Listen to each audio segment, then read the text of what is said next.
With Israel being located in a somewhat precarious geostrategic position, with enemies located on all borders, national defence is a huge issue. To help protect their borders, in the early 60s, Israel purchased several M48 and M60 tanks, mainly from Germany and the United States. During the 1967 Six-Day War, these tanks fought bravely, but the decision was made to upgrade them, due to a rather mediocre performance in battle. The Israeli M48s, which were mainly the A1 variant, were all upgraded to the American A3 standard, with additional improvements including a new engine, a redesigned commander's cupola, and the addition of Blazer ERA panels.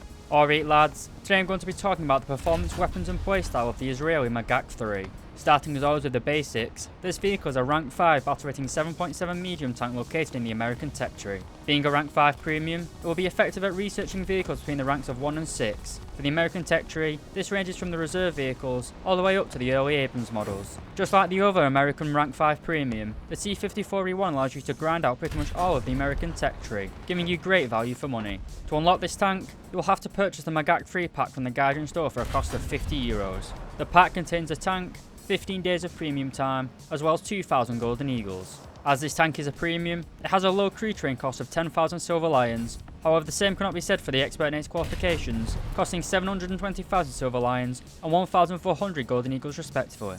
Thankfully, however, due to the famously high Israeli taxes, the IDF is able to repair this tank for a pretty cheap cost of 2,300 silver lions, allowing you to lose your tank in battle without losing your bank balance.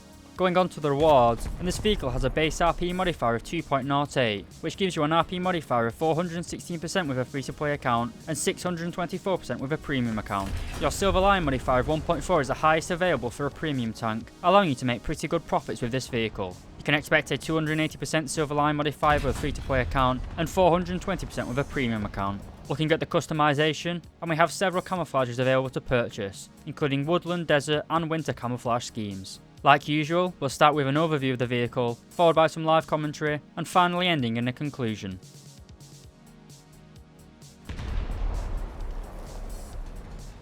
So as usual, we're going to start with the engine of performance, and the Magach 3 is powered by an engine producing 750 horsepower. Combined with the vehicle's weight of 49.9 tons, it gives the tank a power to weight ratio of 15 horsepower per ton. This isn't great at battle rating 7.7, especially with other medium tanks such as the Leopard 1 running around, and you will struggle to find a list of vehicles that you outperform. This low power to weight ratio is felt in game, especially when you are trying to move uphill or over ridge lines, and the tank just feels less responsive and clumsy. Moving on to the transmission, and you do have a pretty good top speed of 48 km per hour, but an absolutely terrible 8 km per hour in reverse, which, like your power to weight ratio, is well below average for battle rating 7.7. One benefit of using the M48 chassis is the fact you have the ability to neutral steer. This means you can turn on the spot, which gives you pretty good manoeuvrability, especially in tight urban maps. Overall, pretty much like every other American Rank 5 vehicle, mobility is not the Magach's strong point. You will find it hard to reach objectives before the enemy, and your lack of mobility will seriously limit your playstyle, as you will not be able to react to a changing battlefield.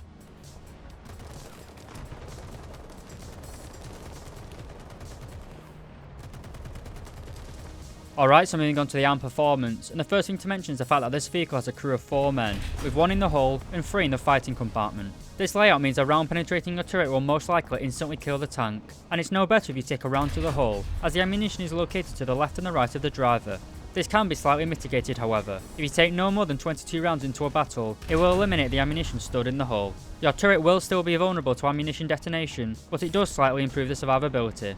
Another thing that improves survivability is the addition of Blazer explosive reactive armor to the tank's frontal hull and turret front and sides. This ERA provides 260mm of chemical protection, which won't really stop any heat FS rounds at battle rating 7.7. It will however work well in combination with your thick frontal armor, but on the side of the tank, where your steel armor is thin, you cannot rely on this ERA to save you from incoming rounds. One good thing about this tank using the M48 chassis is the fact that the M48's hull was fully cast, which led to the distinctive rounded frontal plates. This means there isn't really a flat part of the hull armour where an enemy can shoot for an easy penetration. So moving on to the actual armour performance itself, and to test this, we'll be using the 3BK5 Heat FS round fired by the 1951 variant of the T54. Starting as always with the low frontal plate, and our protection ranges from 170mm at the base of the plate, and as we move up, our protection increases up to 300mm. Going upwards to the upper frontal plate, and against chemical warheads you do have pretty good protection. On the parts of the armour where you have ERA, you have almost 450mm of chemical protection, but above your ERA blocks, protection drops back down to around 110mm.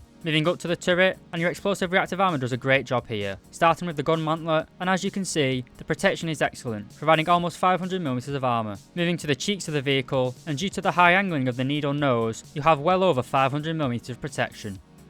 Moving to the side of the hull, and as you'd expect, protection drops significantly, down to between 100 and 70mm of armour. Moving up to the turret, then protection is best towards the front of the turret, and it drops down towards the rear, down to around 250mm. And finally, the rear of the turret has 50mm of armour, and the rear of the hull provides just 31mm of armour. Overall, the armour protection of the Magach 3 is pretty good against chemical and conventional rounds, but I wouldn't recommend playing this tank like you have armour. Your gun mantlet is throwaway, but as we spoke about, all you need to die in this tank is one penetration. All of that ammunition stored in the turret floor and buster will send you on a one-way trip back to the hangar if you get a bit too confident trying to push a ridgeline.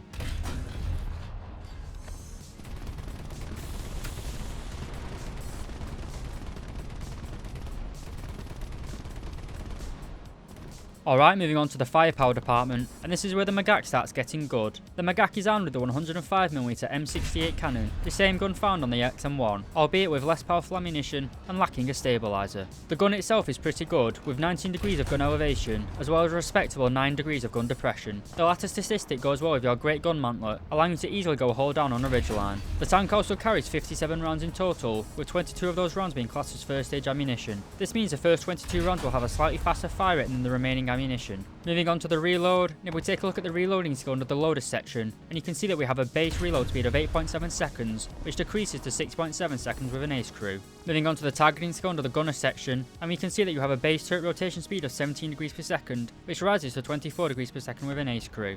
This is actually pretty good for its battle rating, and you'll be able to swing your turret right onto an enemy on your flanks. Next we'll take a look at the modifications, and I want to point out that this tank gets access to night vision equipment, as well as a coincidence rangefinder, the latter of which allows you to fairly accurately estimate the range to a target. While not being as good as a laser rangefinder, it is still a very powerful tool to have. The Magach also has a pretty wide field of view in the gunner's sight, as well as a base 8x zoom and an optional 10x zoom. This makes aiming the gun pretty good. You have a nice wide field of view for target acquisition, and with your decent zoom levels, it makes actually engaging long range targets pretty easy.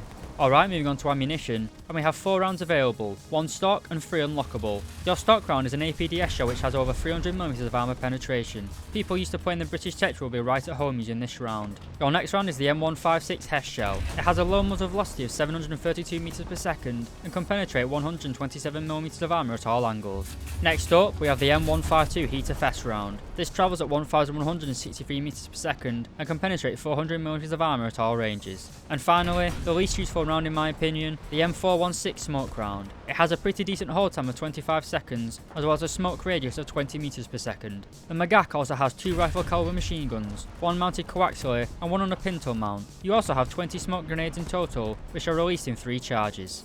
Overall, the firepower of the Magach is pretty good. It has high power and accurate long range gun, as well as decent optics and an incredibly powerful rangefinder, making this tank lethal to all ranges.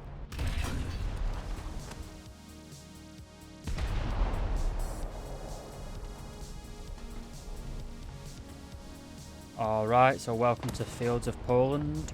We're at the SAKO. Hopefully we're going to get some good gameplay. Looks like someone's shooting. Don't see anyone as of yet. Oh, I'm blind as anything, mate. Use our laser range. No, it's not a laser rangefinder, is it? It's just a normal one.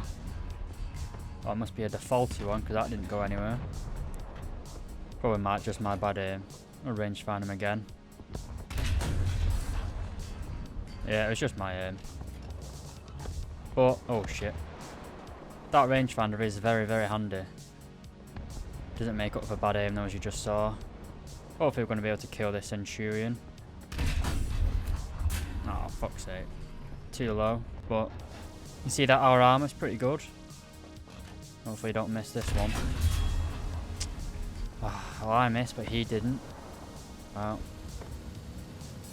goodbye, Mr. Centurion, and I'm off to repair. I'll see you shortly.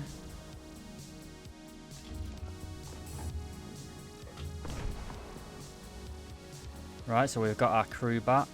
So we've only got our commander that's dead now. Oh, there he is. Can we get him?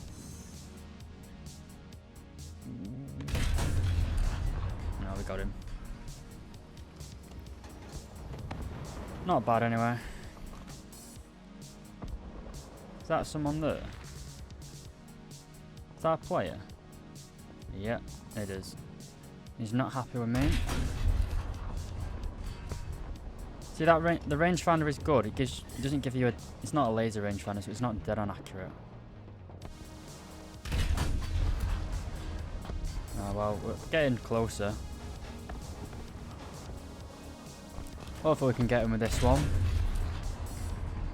Oh, we got him. That was a little bit of a bullshit hit, but kill's a kill. Right, so we've got a triple cap now, pretty much. Oh, well, that M48 got fucked up. Got a Panther 2 here, I think. I must have hit his track there. Not enough to kill him. My aim is awful today. We got him. Quite a lucky shot, really. Couldn't see him.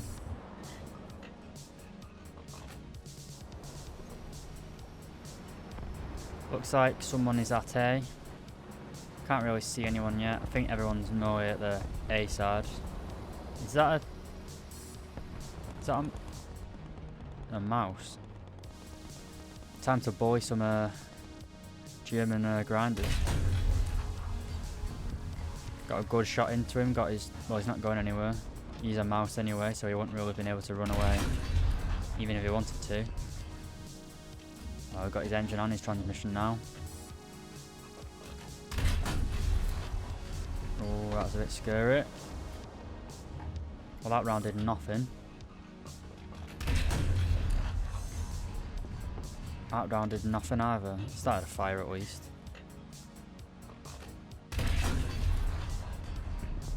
God's sake, my aim is so bad. I want to hit him just underneath his gun. Yeah, well that hit just underneath his gun, but it wasn't underneath his gun enough. Can we get him with this shot? No, bloody hell. Hopefully with this one.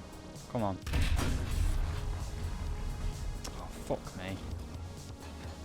The worst American tanker ever. Fucking hell, finally. They used half the American stockpiled ammunition. I think the game's winding down now. There's a guy behind that tree. Oh. Oh well. Well, he managed to get a shot into us. I think he was using APDS or something, because he's gone through my front. He's gone through my. He's coming out. Lol. Well, I deserve to be dead.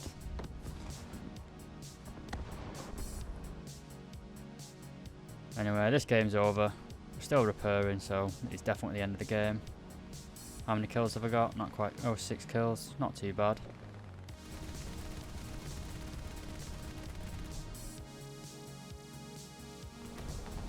To conclude, I think that the Magach 3 is probably the best rank 5 American premium in the game. The tank itself is pretty powerful when played as a defensive second line tank, the way M48s were designed to be used in real life. The M48s are not brawlers or first line shock tanks. They should never be played as a first line vehicle. Instead, take up a nice hill or ridge and put your great turret armour and powerful gun to work. Compared to the other rank 5 American premium, the T-54E1, the Magach is cheaper, a lower battle rating, and in my opinion much better value for money. The lower battle rating means you don't see up tiers to face APF SDS firing tanks as much. You do occasionally face the Leopard A1A1s, which is a bit bullshit, but what can you do? Also, as this tank is American, you'll always fight alongside the British, meaning you will never face a stabilised 7.7 Centurions. Like I said in the introduction, being a rank 5, you can research pretty much all of the American tech tree with this tank, but for the cost of €10 more, you can get the XM1 pack, which in my opinion is probably a much better premium. With the top tier tanks being moved up to battle rating 10.7, the XM1 at battle rating 9.3 doesn't get up tiered as much, and its usefulness as a premium has increased in my opinion.